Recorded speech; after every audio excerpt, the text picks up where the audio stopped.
Por isso que no retorno da sua terceira viagem, em Atos capítulo 20, dá uma olhada, Atos capítulo 20, o que ele disse? Ele disse no versículo 29, eu sei que depois da minha partida, entre vós penetrarão lobos vorazes, que não pouparão o rebanho. Pessoas, irmãos, que visam só na sua própria ambição, no seu próprio orgulho, de querer ter um grupo para si, né, competindo com Paulo. Paulo não está competindo com ninguém. Ele só está sendo fiel, né, servo do Senhor, fazendo aquilo que Deus incumbiu para fazer. Mas as pessoas querem o lugar dele, querem competir com ele, né? Então, serão os lobos vorazes para conseguir sua intenção. Eles não poupam nem que os irmãos caiam. Com palavra negativa, palavra contra Paulo, criticando Paulo. Irmãos, os irmãos são afetados, depois saem da vida da igreja, deixam de viver a vida do corpo e vão para o mundo. Eles não estão nem preocupados com isso, não.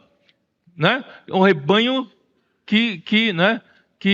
Azar deles. Irmãos, não é assim com Paulo. Paulo se preocupava com cada um deles. Portanto, né, como diz assim, vamos lá, versículo 31, né? Onde eu estou? Versículo 30. E que dentre vós mesmos se levantarão homens falando coisas pervertidas, para quê? Qual o objetivo deles? Para arrastar os discípulos atrás deles. Querem tirar, né, as pessoas que estavam ouvindo a palavra profética de Paulo, para tirar deles para o quê? Para ouvir só eles. E essa palavra deles, irmão, não produz a economia de Deus na fé. Irmãos, é assim que Satanás trabalha, é assim que o diabo trabalha. Mas graças a Deus, irmãos, a verdade, ela é forte. O Senhor está limpando tudo. Toda a palavra negativa, irmãos, a morte, né? O Senhor está limpando. O Senhor está fazendo a igreja uma igreja saudável. Uma igreja que não quer tocar na morte, uma igreja de nazireus. Aleluia! Nossos adolescentes são nazireus. Senhor Jesus. E essa tolerância por parte da igreja, em receber esses ensinamentos diferentes, irmãos, abriu a porta para a entrada de heresias na época de João. Vai para frente, nós vamos falar sobre isso. Então, vamos entrar no ministério de João, que precisa entrar, precisa acabar, né? O ministério de João, qual é o ministério de João? Vamos lá, vamos seguir mesmo o exemplo lá de Mateus 4. Vamos lá Mateus 4. Mateus 4. Pedro lançava as redes com André. E João 4, 21, 22. Passando adiante, viu outros 2 irmãos, Tiago, filho de Zebedeu, e João, seu irmão, que estavam no barco em companhia de seu pai, consertando as redes, e chamou-os. Então eles, no mesmo instante, deixando o barco e seu pai, o seguiram. Tá? Irmãos, o que eles estavam fazendo? O que João estava fazendo? Consertando as redes. Isso indica que o ministério de João, irmãos, era para consertar as redes, remendar as redes. Como a igreja não deu total atenção para a palavra profética que vinha de Paulo, e abrindo porta para ouvir outros ensinamentos, isso abriu porta para romper as redes. Entendeu? Aí João entrou, Deus encarregou o ministério de João para consertar essas redes, para fechar esses buracos. Não dá atenção para essas outras palavras, né? A única palavra que produz a economia de Deus na fé, irmãos, é a palavra da vida. É o Espírito, né? Palavra do Espírito, palavra da vida, tá? Então, irmãos, vamos lá. Então, além dos ensinamentos dos judaizantes de Jerusalém e dos pensamentos gnósticos que já concorriam com o ensinamento ortodoxo de Paulo, João teve de enfrentar o surgimento de vários ensinamentos heréticos, tais como o docetismo. O que é docetismo? Não é para comprar doce, não. O que é docetismo? Docetismo são aqueles que falam a heresia de que Jesus não veio em carne. Aquela carne de Jesus não era necessária, não era bem a carne. Era uma outra coisa, mas não é a carne. Então Jesus não veio em carne. Isso é docetismo, né? Era uma heresia, tá? E existia, né? Existia outros que seguiam o ensinamento de Cerinto. É tudo nome novo para vocês, né, adolescentes? O docetismo dizia que Jesus não veio em carne, que a carne dele não era carne, era uma outra coisa. E o ensinamento de Cerinto dizia o quê? Dizia, o Cerinto era um dos líderes do gnosticismo. Ele negava que Jesus era Deus, negava a divindade de Cristo. Por isso que você vê que o escrito de João é muito forte para afirmar que Jesus é Deus. Tá? Então João volta também a afirmar, por volta do ano 90, que ele era o canal que Deus escolheu para dar direção à igreja, dando-lhe a revelação de Jesus Cristo. Isso em Apocalipse capítulo 1, versículo 1. Vamos lá, é importante. Apocalipse 1, versículo 1.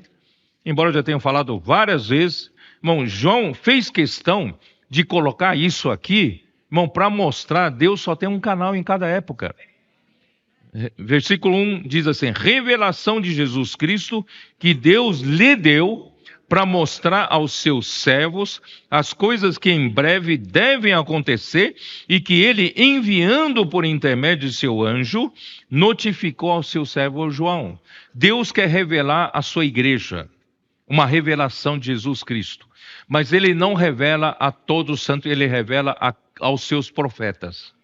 E para revelar aos seus profetas, que são os mensageiros das igrejas, Deus então revela a João, a uma pessoa só. E João é encarregado a revelar para esse grupo de profetas. Irmãos, é assim que funciona na igreja. Tá? Então, João com isso, quis mostrar que desde o tempo de Pedro, desde o tempo de Paulo, é assim que funcionava. E as pessoas criticavam Paulo, mas é assim que funciona. E vai funcionar hoje, na época de João, né? Então é isso que João estava mostrando. Irmãos, ó Senhor Jesus. Agora, o ministério de João não só tem o aspecto de remendar as redes, consertar a rede, mas o ministério de João também possui o aspecto conclusivo da revelação divina. Deus entregou para João, para o ministério de João, ele conclui. Ele é que conclui, ele que dá a última palavra. O evangelho de João foi o último dos 4 evangelhos, não é? Então, quanto aos 4 evangelhos, o evangelho de João dá a palavra final, a conclusão, certo?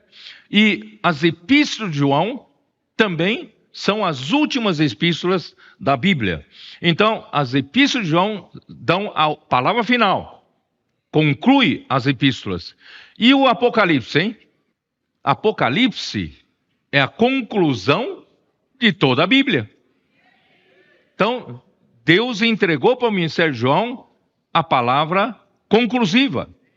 Ele foi encarregado para terminar, concluir tanto os evangelhos como as epístolas e também toda a Bíblia, tá? O evangelho de João, vou dar um rápido relato para vocês. O evangelho de João é o último dos 4 livros do evangelho. O encargo do Espírito é, além dos relatos históricos, apresentar o plano de Deus de se comunicar com o homem por meio da palavra, com o objetivo de dispensar a sua vida por meio de sua encarnação, viver humano, morte e ressurreição, tornando-se espírito para a edificação da casa de Deus, que é a igreja. Bom, aqui tem muito conteúdo, não vou explicar hoje, nós vamos falar mais adiante. As epístolas de João também finalizam todas as epístolas da Bíblia, as quais ele inicia com Cristo como a palavra da vida, que visa introduzir a igreja na comunhão da vida divina com o Pai e com seu Filho Jesus Cristo, cujo objetivo final, irmãos, é tecer um tecido de amor, cuja urdidura sendo o próprio Deus, que é o amor, e a trama sendo o amor de Deus manifestado entre os homens, entre os membros do corpo de Cristo, amando uns aos outros. É nisto que é aperfeiçoado o amor de Deus em nós. As epístolas de João concluem as epístolas desse jeito. E o Apocalipse de João é a conclusão de toda a Bíblia, tanto do Antigo Testamento quanto do Novo Testamento. Toda a Bíblia é a revelação de Jesus Cristo, especialmente o último livro que o conclui. Por isso que o livro de Apocalipse começa com a revelação de Jesus Cristo. Então, toda a Bíblia é a revelação de Jesus Cristo, e o último livro que a conclui tem que concluir com a revelação de Jesus Cristo. Tá? Ó Senhor Jesus. Por isso, irmãos, nesse livro, a revelação é dada a conhecer não somente por palavras, mas também por meio de sinais que contêm significado espiritual. Revela a conclusão da economia de Deus até a eternidade futura.